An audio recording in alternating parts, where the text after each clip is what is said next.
Di suatu malam yang sunyi di bulan Ramadan, angin berhembus lembut, langit tampak tenang, dan jutaan umat muslim di seluruh dunia terbangun dari tidur mereka.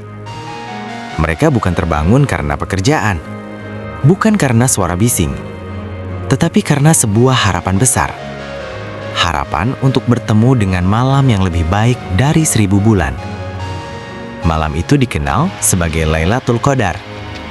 Malam yang disebut dalam Al-Quran melalui surah Al-Qadar sebagai malam penuh kemuliaan dan keberkahan.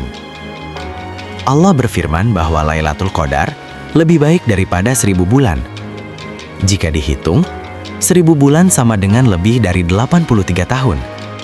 Artinya, satu malam ibadah pada malam itu nilainya lebih baik daripada ibadah seumur hidup manusia.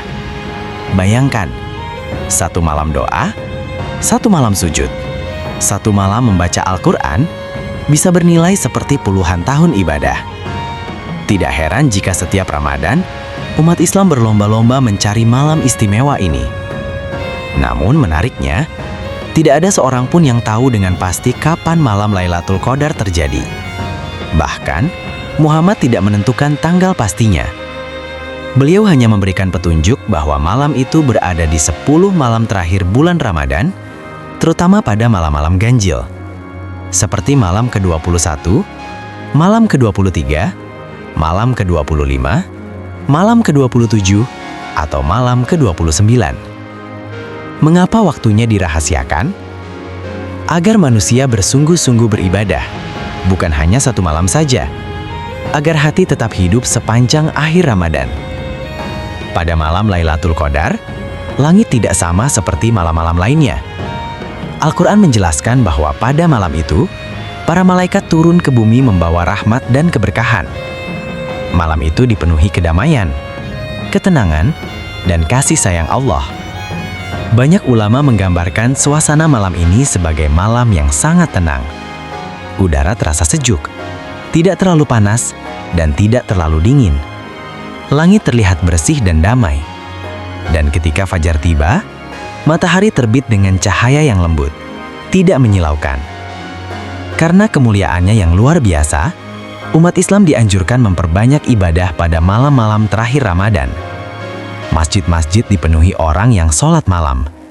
Ada yang membaca Al-Quran dengan penuh harap, ada yang berzikir dalam diam, dan ada pula yang meneteskan air mata dalam doa.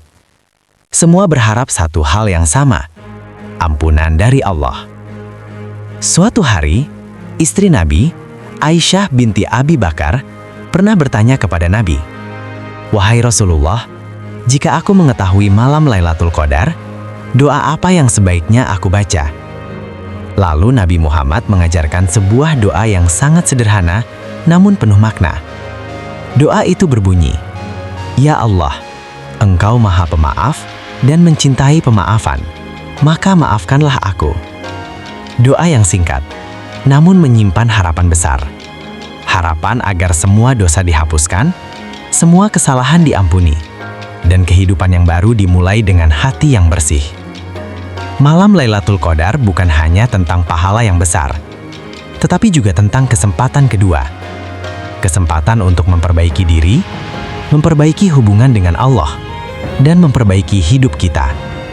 Malam ini mengingatkan kita bahwa selalu ada pintu ampunan yang terbuka. Selalu ada harapan bagi siapapun yang ingin kembali kepadanya. Mungkin malam itu datang ketika kita sedang sujud, atau saat kita membaca Al-Quran, atau saat kita berdoa dengan air mata. Tidak ada yang tahu. Namun satu hal yang pasti, siapapun yang menghidupkan malam itu dengan iman dan harapan akan mendapatkan ampunan dari Allah. Karena